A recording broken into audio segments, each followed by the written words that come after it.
Today, I wanted to talk to you guys a little bit about something that I've heard a little bit more about from my patients is that oftentimes I will hear them say, I didn't know physical therapy could help with this. And I hear that a lot. So I thought I'd come on today and talk about the five conditions that maybe you didn't know that physical therapy could help with. And so, just as a background, if you're new to watching our program here, I am a pelvic physical therapist, and my practice is focused on helping those individuals with chronic pelvic pain and prenatal and postpartum pelvic issues. And so, we see a lot of different types of pelvic conditions that maybe one, you may not even realize are a thing, and two, didn't know that there's something you could do about it. So without further ado, here are five different conditions that I see commonly here that you may not realize that there is help for. The first one is bladder leakage. So bladder leakage is extremely common. 1 in 3 women will experience bladder leakage in their lifetime. Okay. This number jumps up to 60% once they reach menopause. So as we age, it is more likely that we will experience bladder leakage. And let me say this again, it is common, but it is not normal, okay? So just because many women and men experience this does not make it normal.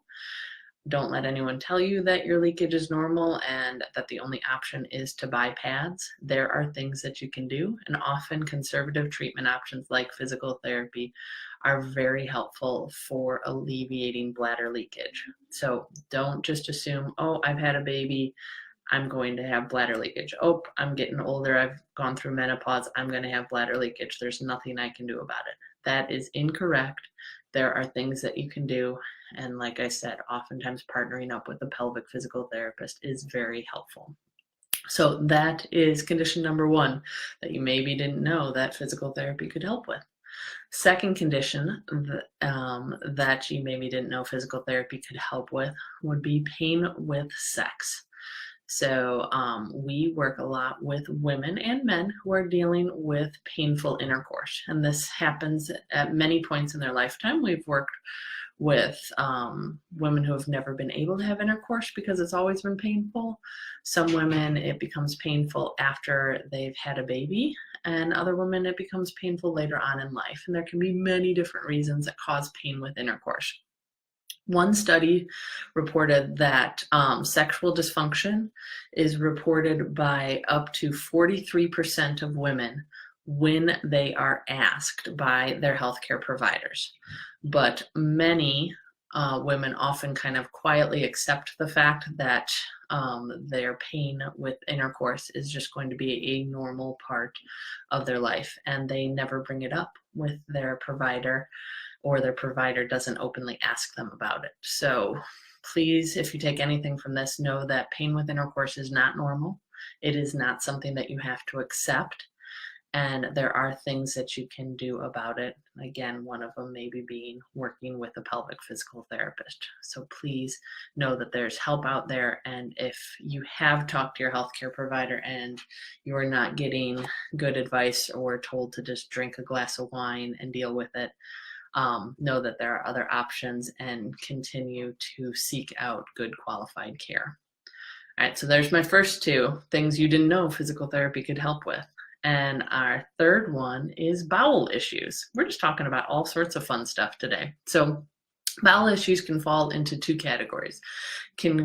Anal incontinence or fecal incontinence. This is leakage of gas or fecal matter when you don't want it to be coming out. And actually roughly 40%, or not 40%, I'm sorry, 40,000 women will eventually suffer from some type of anal incontinence, but often only a fraction of them will ever bring that issue up with their physician or healthcare provider. So you may have to be the one, if you are a provider, to bring that up and ask about it openly so that your patients feel comfortable. And if you are a patient who's dealing with it, please know that, again, there are things that can be done, and it is not just something to accept. Bring it up and let's find options for you.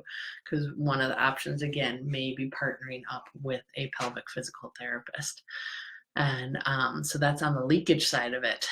On the flip side, the constipation side, a huge proportion of our population deals with constipation at some point in their life. And it is a big, big issue that affects our gut health, affects so much of our day-to-day life. And there are things that you can do. And believe it or not, oftentimes there is a musculoskeletal component to what's going on with your constipation, and there are changes that you can make to help eliminate better and have more regular bowel movements. And that's something that, again, a pelvic physical therapist could help you out with. All right, so we've made it through 3 of our 5 conditions that you didn't know PT could help with. Number 4 is pelvic organ prolapse, and this is when we lose support around our pelvic organs, and we can have a dropping of our bladder, our uterus, our rectum, kind of into the vaginal canal, and even sometimes out the vaginal canal, kind of pushing out of our body, depending on the severity of it. By age 70, up to at least 11% of our general female population will undergo some type of a major surgery for pelvic prolapse and or incontinence. So that's a big surgery that's out there, and there's lots of risks that are associated with surgeries like that. But there are things that you can do on the conservative side to hopefully avoid your prolapse getting to the point that you need to have some type of surgical intervention. So if you're feeling pressure, heaviness, fullness in the vaginal canal, having difficulty with urination, difficulty with bowel movements, talk to your healthcare provider about it, because there are things that you can do to affect your prolapse symptoms, and not all of them have to be surgical options. Oftentimes pelvic physical therapy can be a very helpful option. All right, last one is probably something that most people have heard a little bit more about, but maybe didn't know that physical therapy could help out with, and that is pregnancy low back pain. So depending on which study you're looking at, anywhere from 20 to 72% of women report some type of low back pain and pelvic girdle pain during pregnancy. That's a lot of women in pain during their pregnancy. And unfortunately, lots of women are told that low back pain or pelvic pain is just a normal part of their pregnancy and they have to live with it. This is not true. There are things that you can do to help with pregnancy low back pain. Please do not live with it. One, we work with women all the time here at Legacy Physical Therapy who are dealing with pregnancy-related low back pain, and you can make a difference.